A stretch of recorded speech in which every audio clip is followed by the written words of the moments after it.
I started in the hydroponic industry about 20 years ago, and as I learned and grew, I found out that I could help clients achieve great yields. A lot of my high-level clients, they brought their friends to me, they asked me questions, I told them what to do, they went home, they had success, and it was really rewarding. But when I had the opportunity to teach a course, I realized that I knew what worked, but I didn't know why. And that was when I started writing and designing my course, and I had my light bulb moments where I understood how plants actually work. And I went on to design a course that I taught over 7 classes, usually once a week, about 2 hours a class. It was super successful. My employer at the time allowed me to use the top floor of our Langley store to teach the class, and I taught for 2 years, and towards the end there was classes as large as 30 people. And I took another 10 years to take that information, refine it, add to it, and essentially bring it into a book format. That is how the Grower's Handbook came into existence. I always say it's the book I've needed my whole career, and I had to write it to get it. So in 2010, when I first printed it, it was after 10 years of bringing it to fruition. The book wasn't perfect. It was definitely not how it should have been, but I really had to get it out there, so I did. And people still tell me to this day that they love that version of it and got a ton of benefit from it. Then in about 2012, after a lot of editing, after creating an index and adding a whole bunch of things to it, I felt I got the book to the point where it should have been originally. And it was always bearing the subtitle, Teachings of the Garden Sage. And that's really how I branded myself as the Garden Sage and how I'm getting to be known now. So essentially I'm moving beyond the general Grower's Handbook. Genetics is the #1 factor that goes into maximum yield.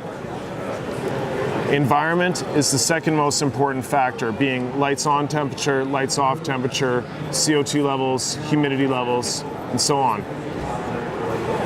The third factor involved in maximum yield is cultural practices and techniques, the system, the grower, mistake accident factor. And of course, last but not least, the fourth factor that goes into maximum yield is nutrients and additives. So essentially, I've spent over 20 years on the busy retail floors of hydroponic stores in British Columbia.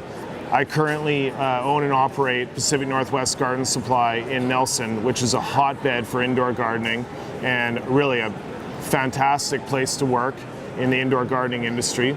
And after 25 years of watching this industry grow, I'm super pleased to be here at the LIFT conference in Vancouver, BC, September 2016, seeing how this industry's changed, all the different trade shows over the years, all these new companies and vendors that are stepping up to the plate, enthusiastically hoping to be involved in the burgeoning cannabis industry.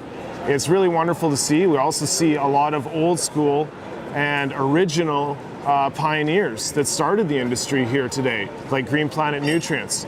So it warms my heart to be involved in this in British Columbia. I believe it's a cornerstone of the BC economic industry, and it's about time that the world has recognized us for the value that we bring to the table. And I'm super proud and humbled to be a part of this successful world that we've created. I super enjoy it. It's something that's in my heart. Bob Marley said the herb shall be the healing of the nations, and I definitely have always felt that in my life. It's something that has been there for me and helped me rise to the levels that I'm at today. And by teaching people to grow, which I believe is a very wholesome human activity, that is good for the human heart, the human soul. Sometimes I say that cannabis is a gateway gardening plant. There's many people out there that have no interest in gardening at all, myself included. And then they start getting into cannabis, and before you know it, they want to grow their own food. They want to live a healthier lifestyle. They're more interested in exercising. All these good things happen, right? These are the changes that I see. So, and changes that I've seen in my clients. I have some clients I've been dealing with for 20 years. And really, we're moving beyond heritage, almost to the point of legacy. This is one of those plants that has been spread all over the world by humans. So we're all humans, right? Despite our differences. And it's really something that I see as a natural inheritance as a human being. So no matter what race or religion you are, no matter what cultural backgrounds, social programming that you've been subjected to, when people realize that you have cannabis in common, that you love cannabis together, there's an instant bond that transcends those cultural differences. That is how cannabis brings people together. They have an instant familial affection. And this is beautiful, right? From different continents, different languages, it doesn't matter. If you share this in common, you have that love in common. Do plants have feelings? This is a beautiful question, because everybody should take a look at the book, The Secret Life of Plants. Okay? This book is written in like the 70s or something. It's amazing. It is loaded with scientific data from a myriad of experiments done by scientists under scientific conditions where philodendrons and various plants were hooked up to lie detectors, and amazing tests were done. Like, for instance, the scientist would stand there and he'd pull out a lighter and he'd start approaching the plant, and the polygraph would go nuts, right? And it's like, okay, what's happening here? And then the scientist would think about taking out the lighter and the polygraph goes nuts. What's happening here, right? So they started to realize that plants became super attached to their owners, their masters, their cultivators, right? And they started to realize that plants develop actually a psychic connection with their gardeners, right? So this is powerful, right? And believe it or not, that psychic connection is not limited by time or space. It's instantaneous, no matter where it is on the globe. So the military and NASA and these different organizations started looking at using plants to instantly communicate information, even to like outer space craft. And now I don't know how far they went with that. I'm sure there's some limitations and whatnot, but an experiment that really comes to my mind is where in a similar circumstance, the owner of the plant decided that he would go down to Times Square, and like he would get a response from his plant when he thought about watering it, consistent every time, and a response when he thought about burning it with the lighter, consistent every time, right? So he went down in the middle of Times Square, New Year's Eve. There's like, a million people down there. He did the same experiment. The plants responded the same way. He flew to Tokyo, same experiment. Plants performed the same way at the exact same times. So the plants are connected. This is scientifically proven. Anybody can look up this old book, The Secret Life of Plants, and have your eyes open to a whole new world. There's even experiments where they had like heads of lettuce and like 10 people in lab coats, right? And the guy goes in, takes a head of lettuce, chops it up, and all the other heads of lettuce go nuts, right? They're all living heads hooked up, right? They all freak out, right? So they leave the room, right? One person comes back in a lab coat. It's not the person who did the murder, right? And the lettuce don't react, right? So then another person comes back in the room, lettuce don't react. The guy who did the deed comes back in the room with, all the plants react. So they don't have eyes, right? They don't have a mouth, they don't have ears. We think, oh, they don't really move that much. They must be non-sentient beings. Well, it's not true, right? They're far more advanced and powerful and, protectors of the planet than we realize. And we're talking about lettuce here. Like, imagine plants that produce like fruit, flowers. Like, honestly, I grow so many plants. I'm the garden sage, right? But when I grow cannabis, I'm like laying in my bed at night, right? Of course, my lights are on at night, right? And I'm laying there, and they're like telling me what they'd like to have for food next time. And I've got to be like, okay, I get it, I love you too. We're good, and just, tell them to be quiet and leave me alone so I can get some sleep. I know that sounds weird, but like growing plants is one of the most powerful human activities we can do, right? And the more you engage in it, the more it's going to warm your heart and, open your heart as a human being. And cannabis to me is honestly the most intelligent of all plants I've grown. And on my property, I probably have 100 different species of plants. There's some other powerful ones out there, like my fig trees, they're pretty interactive, but cannabis is right up there as one of the greatest rewarding plants of the planet. So taking a look back at this industry and how it's changed over the last 25 years is been an exciting and rewarding experience. When I take a look back at where I started, for instance, before I even got into the hydroponic industry and started teaching people how to grow, my own experience led me to cannabis for the benefit that it provides in sleeping. I had a really hard time sleeping and didn't do so until I found cannabis at the age of 15. As I moved along, I found that it was deeply ingrained with my own passion, and I wanted to find a way to make a living in doing something I felt good about. That was my number one. And when I thought to myself, I want to learn how to grow, and what's the best way to do that? So I decided that I wanted to get a job at a hydroponic store. And living in British Columbia, Surrey was a really hot spot at the time in the 90s. And I drove around to all the different hydroponic stores. A lot of them were like dark and dingy with like scary guys in the back. And I walked into P&W Surrey, Pacific Northwest Garden Supply in Surrey, and there's this brightly lit greenhouse. And with these two guys, Justin Cooper and a gentleman by the name of Dean, and they're like in this brightly lit greenhouse, like planting these little plants. And I was like, I gotta work here. So honestly, I basically just kept on going back till they finally let me start working with them after a couple of months of pestering. And it was a great experience. Within 4 months, I had realized that I had this like talent that I didn't even know about. Like, I had never really been interested in growing plants, I would get paid to weed the garden and mow the lawn, and that was it, right? But I was interested in cannabis, and I found out I had a talent. I just would devour the information, right? And then that's when I started getting into sales, started having a lot of success helping people grow.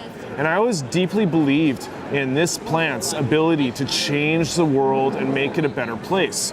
Like, we have all kinds of relationships in the world with things that we've created as human beings, like whether it's TV or video games, these things are powerful forces in our society, right? But they're things that we created, right? Cannabis is a natural thing that existed on the planet, right? And believe it or not, I really think that humanity was meant to find cannabis. Like, this plant is chemically designed to attract the animals we hunt, designed to attract rabbit and deer, right? So maybe like, I don't know, 250,000 years ago or something, humans followed their prey into cannabis patches. And they found this plant that turned out to be not only a good food source or a good fiber source, but as they were getting into it and getting the seed, which is an amazing protein source, like hemp hearts, which I eat like daily, and eating that seed, naturally, the only way to get your resin off your fingers at that point is pretty much to eat it off. So then the humans would have had the benefit of that. And the human being has more cannabinoid receptor sites in their body than any other creature on the planet. So when you look at these magical or powerful coincidental facts that this plant existed, evolved on the planet, and we are the most suited to consume it, and now we've spread it all over the planet, you got to look at that relationship there and understand that as humans consume cannabis, maybe they're changing a little bit. Maybe they're even evolving a little bit.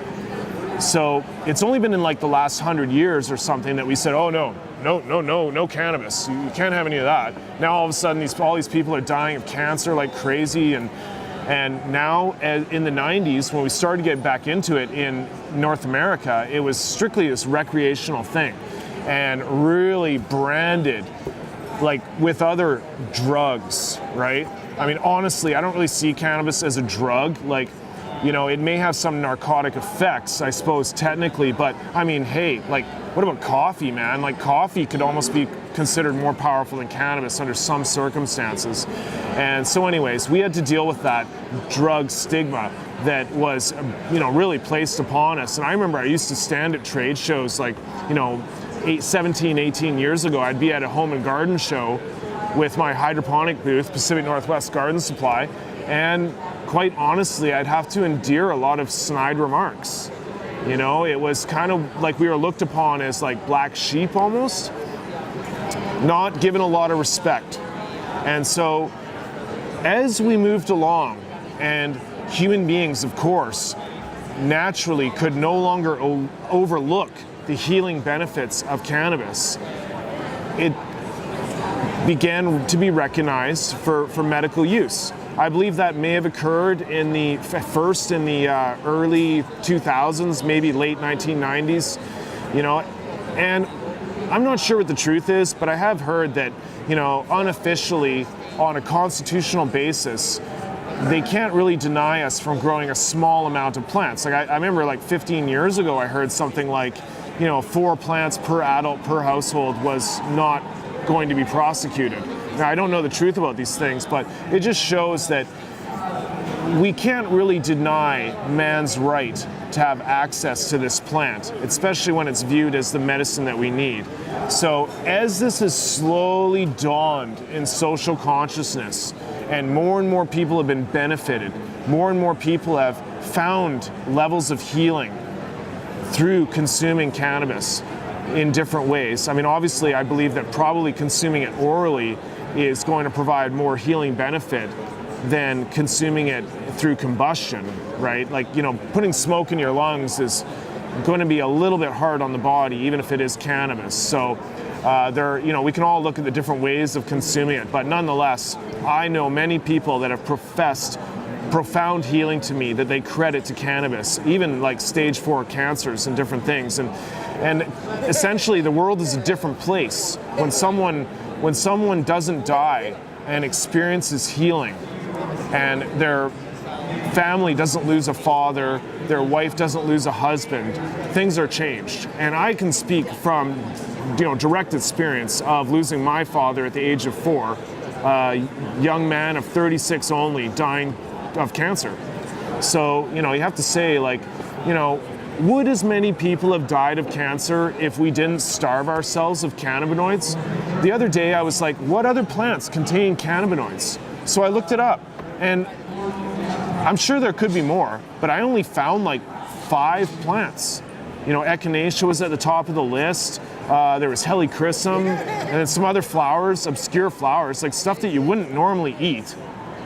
And how much echinacea are you going to eat? Seriously. So cannabis is the main way to eat your cannabinoids. And if you don't consume cannabinoids, then you're not really activating this endocannabinoid system that exists throughout your entire body. So why is it there if you're not meant to activate it?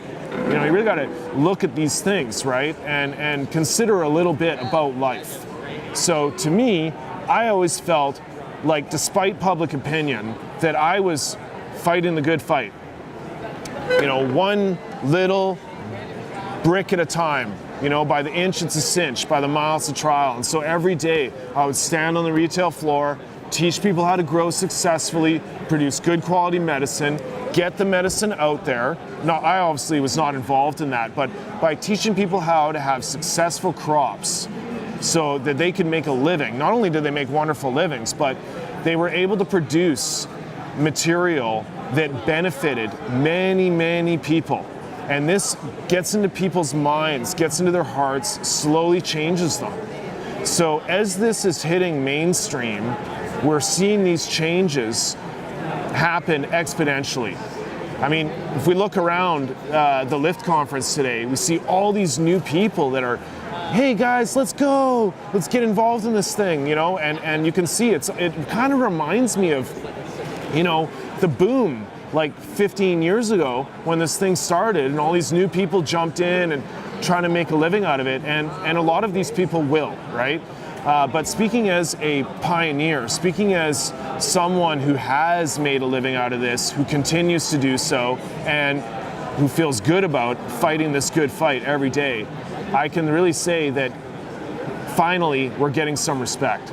I can say the world is recognizing the value we brought, and we're starting to come out of the shadows. Here we are today talking openly about cannabis. We're here at this event, which shows without any veiling that we are participating in the cannabis industry in BC.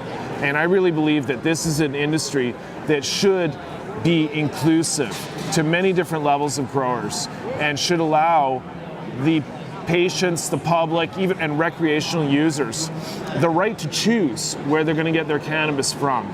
So I'm super stoked to see this thing blossom to this point and go to this level. Where do I see it going? Honestly,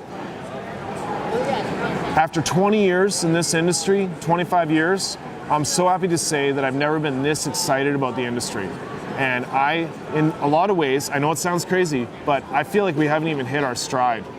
And it's coming. This thing is going mainstream. It is going to blow up on a global scale. Canada is about to be the first Commonwealth country to legalize this federally across the country. We have a lot of eyes on us. And truth be told, we've always been a pioneer in this industry. And I think that it's quite fitting that we take this step. Now, what will legalization look like? You know, it's hard to say. I mean, when Prohibition ended, honestly, we had to wait 60 years for craft beer. I don't think we should really wait 60 years for craft cannabis. Hopefully we see a inclusive marketplace, but no matter what we're seeing is humans talking about cannabis. And this is only going to lead to good things. We're seeing more and more people free of the stigma, saying, hey, maybe this is something that can benefit my life or the life of my loved ones. And this stimulating conversation is going to lead us to the next level. Just take a look at green communities. They are interested in health. They're interested in fitness, interested in 100-mile diet. You know, they're interested in ecological stability, sustainability, organic gardening, and all these good things in life, right? So this plant leads people down a green path of harmonious relationship with the planet. And that is where we're going. What is my vision of the legal cannabis market? What would I like to see? How would I like to see cannabis distributed? Well, you know, it is a plant that belongs to each human being. So for the right for a human being to grow a plant in his or hers backyard for their own purposes, I really don't think that on a small scale, the government should have the ability to limit that. As long as the person is growing for their own personal use, you know. When you're looking at selling it to other people, there are some responsibilities involved with regards to providing people with a quality product that is free of bacteria and not contaminated with pesticides and fungicides, okay? There's ethical parameters that have to be viewed, especially when you're talking about patients or people that need healing looking to these plants for that purpose, people that can't grow for themselves and are trusting whether it's a dispensary, a licensed producer, or a grower to supply them with the medicine they need. There's some responsibility there. So should there be some regulations? Should there be some standards of operations? Quite likely, so that we can have a really professional marketplace in which people are getting the medicine they need, not being taken advantage of. Should, you know, the government have complete control of that? Well, in the sense that there could be laws and licenses to govern the sale of cannabis like we do with food. These all things seem all reasonable, but I think there should be many different choices for the client. It shouldn't be mail order only from LPs. I really think that the client should be able to, just as they know their local farmer, they should be able to walk into dispensaries, have the choice, know the grower, know who's growing their material, and have a choice of who to buy it from. And the more the public's educated, the more the growers are transparent, it's going to benefit the industry. So I'm not really looking for one exact way. I think there should be a number of ways that people are able to access their medicine, different levels of choice. Growing Exposed is probably the first TV show of its kind. In some ways, we've described it as MTV Cribs, but for gardens. And that's going to be something that's going to be super interesting for people that are curious about the cannabis industry. Further to that, Growing Exposed shows us more than just gardens, which are fantastic and amazing to look at, but it goes on the road, it checks out trade shows, it looks at new products, it looks at a number of different facets of the cannabis production industry. And these things are really great for the public to get educated about, and it helps to dispel the myths of cannabis gardening and make it less mysterious, more accessible. Growing Exposed is definitely the most exciting show of its kind, and everybody should take the time to check it out. Seed sharing is so important for genetic diversity on the planet. That's actually one of the things that we're kind of threatened about right now, is I'm hearing things like they want all growers to get all their genetic material from the licensed producers only, which is utter insanity. Like, the designated growers of British Columbia and personal producers of British Columbia hold one of the greatest diverse groups of cannabis genetics on the planet. And if you tell all those people to just kill their strains and get plant material from the LPs only, we are going to lose a lot. And that would be a travesty. We can't let this happen. We've been breeding for our purposes for over 25 years in BC. So seed sharing is something I see as a fundamental human process that should occur. And it's definitely something that I would love to see at farmers markets and occurring on a community level.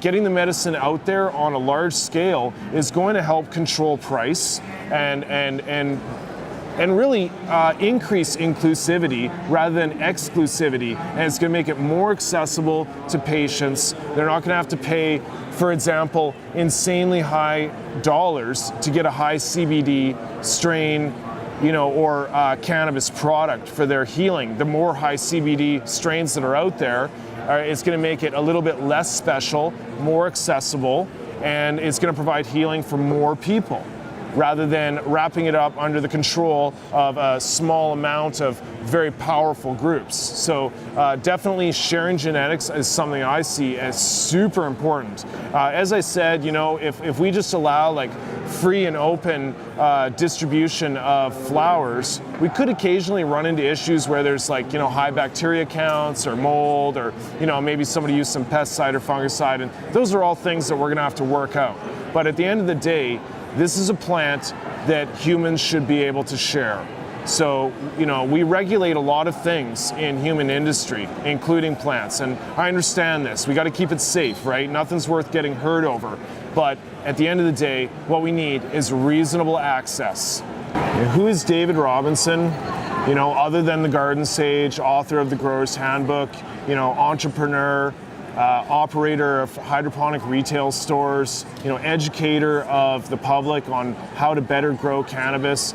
I think that further to that, I want to inspire people to be the best they can be in my own little way. And I definitely have seen so many people's lives improved by growing cannabis and being a part of this industry. I've seen a lot of really good feelings develop, good heart develop, and it's just something that I'm super proud to be involved in, right? So, I'm a lot of things, I'm a martial artist, I'm a writer, I have a lot of, spiritual interests in my fellow man. And ultimately, I'd like to see man, live a more harmonious life with his neighbor and the planet, right? So this is something that I really feel that I can contribute to on a daily basis by inspiring people to grow and helping them do a better job at it. At the end of the day, their produce goes on to infect more people with positive energy as it spreads around. And we have this exponential effect that is culminating in the public's general acceptance that we see today. If it wasn't a good thing, why would this be blowing up globally? There's other industries that are kind of falling off, and our industry is on the rise, and we're connecting all over the world. I predict that we're gonna see even like third world nations that have been having a tough time step up to the plate in cannabis cultivation. We're going to watch import, export. We're going to see communities improved. far beyond a level of which could have happened through other traditional industries that are pretty hard on the land, without naming them, you know? And I think that cannabis somehow, other than bringing people together, it generates revenue without taking away from the earth. Somehow there's this wheel that happens and people put their revenue into it and it generates revenue back. So it's an amazing generator of health, wealth, you know, love and happiness. So I believe that I'm fighting the good fight on a day-to-day basis.